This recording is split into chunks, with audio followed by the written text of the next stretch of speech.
The Premier League throws up some interesting results. La Liga stars produce the goods. Sancho breaks records. We've got a transfer roundup, Friday Feels and Emoji Mondays, all coming up in the next few minutes. As I'm your host, Matt Froelich, you are the Onefootballers, and this is the Daily News.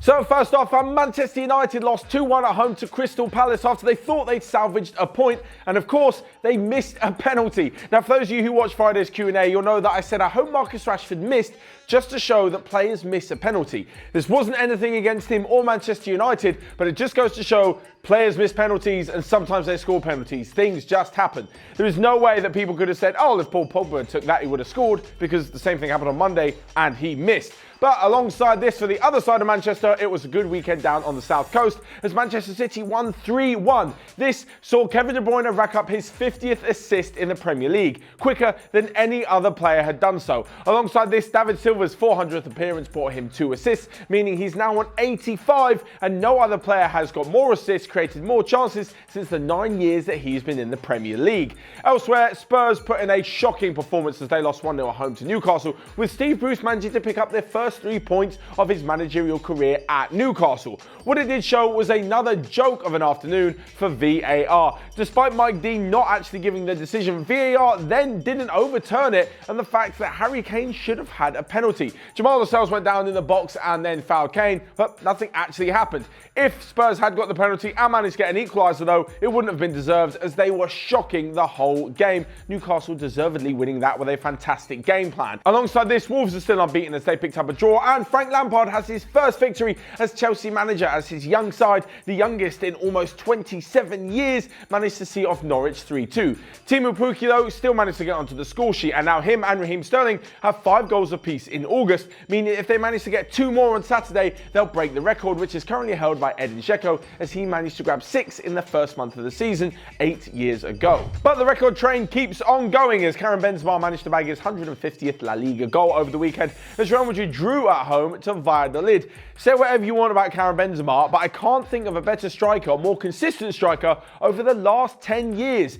Yes, he's no Cristiano Ronaldo, but not really many players are. In fact, only one other player could probably claim to be just like Cristiano Ronaldo. Benzema has been there consistently, getting on the end of the crosses and putting in the goals for Real Madrid, and I think he deserves a little bit more respect. And talking of goal scorers, Antoine Griezmann was doing exactly what he was brought in for as he made his bow at the new camp by bagging 2 fantastic goals against Real Betis. This was Barcelona's first win of the season after that opening day loss to Athletic Bilbao, and it means that they now start to gain on the likes of Atletico Madrid. I say gain on them, they are only on 6 points and Barcelona are only on 3, but at this stage of the season, another bad result could have left them in a sticky situation. And Ernesto Valverde isn't exactly in the best of situations of Barcelona, with complaints against his style of football, but in the 5-2 victory, they were pretty spectacular, including Carlos Perez, the youngster from Barcelona B, who managed to grab his first goal for the club as well.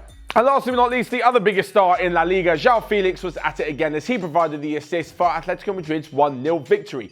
Of course, there are still going to be loads of questions asked because he came in for such a ridiculously huge price tag. But if he continues to put in fantastic performances, I've no doubt he'll be worth it over the next 10 years or so. But moving on to another youngster who didn't cost a huge amount of money but is still bringing the goods, and it's Jadon Sancho in the Bundesliga. Yeah, Robert Lewandowski scored a hat-trick for Bayern Munich, but he's been doing that for ages. It's not really a surprise. Jadon Sancho, in just a year and a bit, bagging 15 goals, the fastest ever teenager to do so. That is a bit of a surprise and fully deserved. Yet again, he was his team's saviour on Friday night as he managed to score and then assist Paco Alcácer as they turned things around away at Cologne. Sancho didn't actually have the greatest game on Friday night, but he turned up when things mattered, and it now means that Dortmund have 6 points from a possible 6, and they are joint top of the league with 4 other teams. Freiburg, Leipzig, Wolfsburg and Bayer Leverkusen all have 2 wins from 2. So next up, we come to round up for the rest of the day transfer rumours. That's right, even though the football's still on the weekends, the transfer rumour mill is spinning. First off, from Mauricio Pochettino says he doesn't know whether or not Christian Eriksen has played his last game for the club, with rumours suggesting he could leave this window for as little as 30 million. Also, left back Nacho Monreal is close to sealing a deal which would see him move to La Liga side Real Sociedad.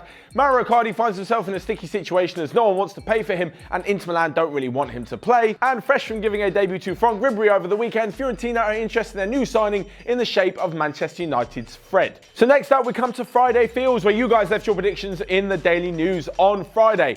I don't want to brag, but I did manage to get one right over the weekend. The fact that Juventus would win 1-0 over Parma. Cristiano Ronaldo had a goal disallowed by VAR, which was ridiculously harsh as well. But anyway, on to you guys, and Emmanuel Stevenson guessed that Chelsea would win this weekend, which they did with that 3-2 victory over Norwich. Elsewhere, and Sam Smith also correctly guessed that RB Leipzig would win 2-1 over Frankfurt. And Nimit Ambasana got the correct score at Anfield as Liverpool ran out 3-1 winners over Arsenal. So lastly but not least, we come to our new segment in the Daily News on a Monday, which is Emoji Mondays. You know what this is by now. It's basically where we assign an emoji to a part of football over the weekend. First off, we have the best player. This weekend, it goes to Antoine Griezmann. In front of the home crowd, his new home crowd, he bagged 2 brilliant goals and was an absolute menace all game as Barcelona won 5-2. The worst player of the weekend, David Luiz. What was he thinking by pulling back Mohamed Salah? Everyone said it. He could be a brilliant defender, but an absolute liability as well, and didn't have the best game at Anfield. And lastly but not least, +3 for the best win of the weekend. That goes to Newcastle United. Brilliant to go to the Tottenham Hotspur Stadium, having lost the first 2 games quite poorly, and pick up all 3 points. So there you have it. Let me know your Emoji Mondays and all your thoughts on the rest of today's daily news and the weekend's football. Let me know down below. Smash the like button whilst you're down there and click here or here to check out all of the other videos we've got going on Onefootball. But until next time, I will see you guys later.